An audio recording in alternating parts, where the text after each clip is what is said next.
Apple just threw a massive curveball our way with the iPad Air 5 because they gave it something that basically nobody was expecting, the M1 chip.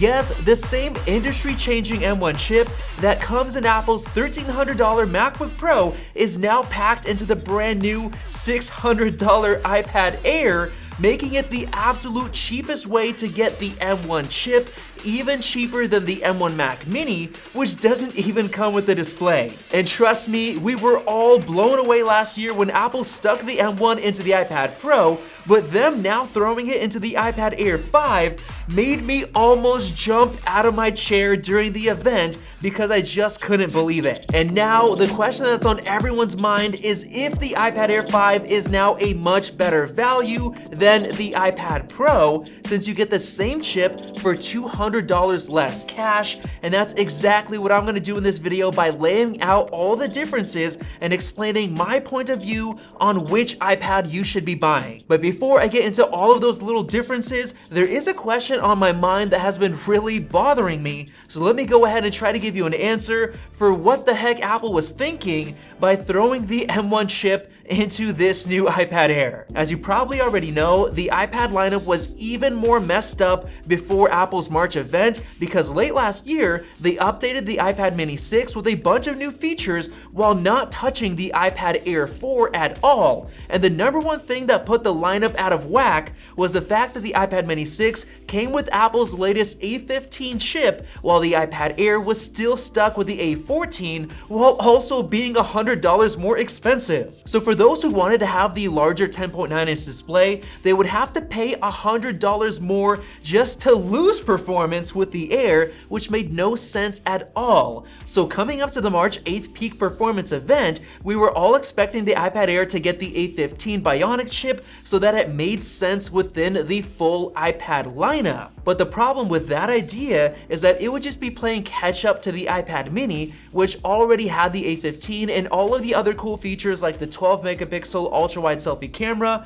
and the optional 5G cellular support. And in reality, we ourselves were expecting a pretty boring update to the iPad Air, so one of the reasons I think Apple tossed in the M1 chip instead was to basically blow everyone away and get some real attention back on the iPad Air again, making it actually worth the $600 price tag. Because for the last year, even before the iPad Mini 6 was released, the iPad Air just hasn't really been worth it because it was in a really weird spot where paying an extra $200 for the 11-inch iPad Pro for $800 made so much more sense because of the sheer number of extra features. So we literally told you guys to either buy one of the lower end iPads like the 10.2-inch budget model or go straight for the $800 iPad Pro. But now, for the first time in over a year, the iPad Air finally makes sense, and it actually feels like a substantial upgrade over the iPad Mini 6, which is exactly what Apple wants. They want to make each iPad in the lineup tempting so that you'll want to spend just a little bit more money. But that right there has become the new problem. The iPad Air gets the M1 chip for only $600, which was a huge shock to me. So the big question is, why in the world would anybody pay the extra $200 for the 11-inch iPad Pro? And if they did, what exactly would they be getting for that extra cash? Well, for starters, the one drawback to the iPad Air is that it only comes with 64 gigs of storage compared to the iPad Pro, which starts with 128 gigs.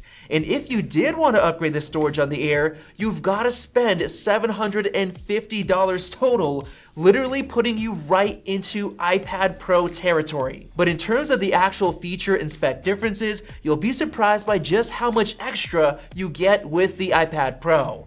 First of all, even though the iPad Air supports optional 5G, it does not come with millimeter wave 5G like the iPad Pro does. And even though the iPad Air comes with the same M1 chip, the iPad Pro actually gets a full-on Thunderbolt 3/USB 4 port, which supports a bunch of other Thunderbolt devices, as well as transfer speeds up to 40 gigabits per second compared to only 10 with the iPad Air 5. And even though the iPad Air comes with the same 4-speaker grills, it actually only comes with 2 speakers, one on the top and one on the bottom, while the iPad Pro comes with an absolutely incredible quad speaker system, which is something that's really important to me. And this 4-speaker system was one of the things that was rumored to come on the iPad Air, but we unfortunately did not get it. And speaking of rumors that didn't come true, it was said that the iPad Air would come with a new dual camera system on the back with a wide camera and an ultra wide camera like on the iPad Pro, but we didn't get that either, which was very disappointing. But it looks like Apple decided to just toss in the M1 chip for the wow factor while keeping the same camera design, which is definitely the cheaper option for Apple. And then on top of the iPad Pro getting the dual cameras, it also gets a flash and the LiDAR scanner, which can be used for games, 3D scanning, and augmented reality apps.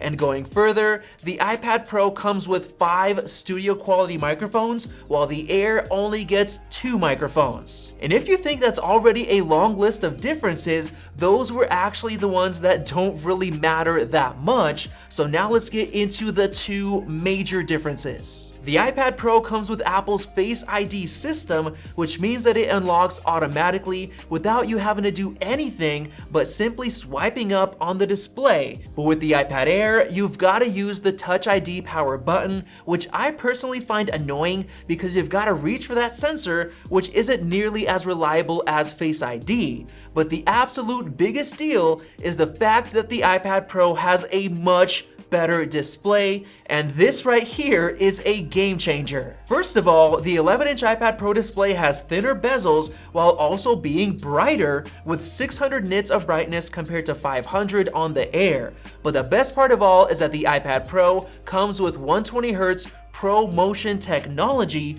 which means that the display refreshes at up to 120Hz compared to 60 on the Air, giving you a super smooth display experience where everything just feels super snappy with less motion blur, which can make it easier to read while scrolling and overall much more enjoyable. And in my opinion, the 120Hz Pro Motion feature is worth $200 more alone, even if everything else between the Air and the Pro was identical.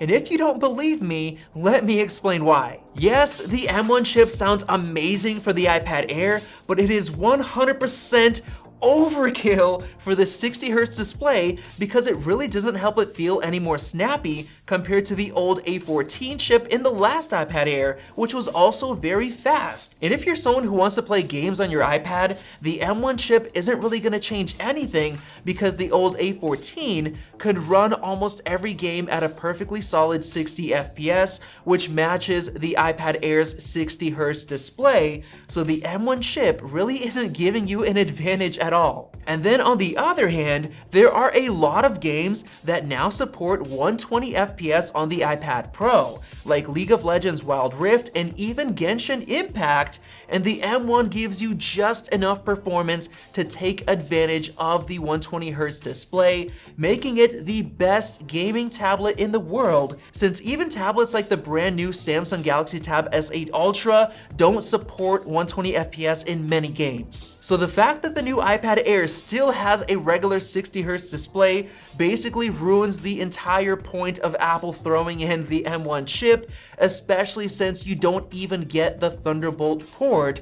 So with all that said, let me give you guys my recommendations. If you actually care about being able to put the M1 chip to use, or if you already own an iPhone 13 Pro, then absolutely spend the extra $200 because you're getting the 120Hz display, the extra storage, the Thunderbolt port, the Face ID system, the quad speakers, and much more. But if you just want a nice and fresh, modern looking iPad to use features like the new 12 megapixel ultra wide selfie camera with center stage support, and you care more about saving $200 than getting a bunch of extra premium features, then simply stick with this iPad Air. So there you go. Hopefully you guys enjoyed this comparison, and if you did, go ahead and click the circle above to subscribe for our hands-on full comparison between these two iPads when we get it in our hands, and definitely check out our Mac Studio coverage right over there. Thanks for watching, and we'll see you in the next video.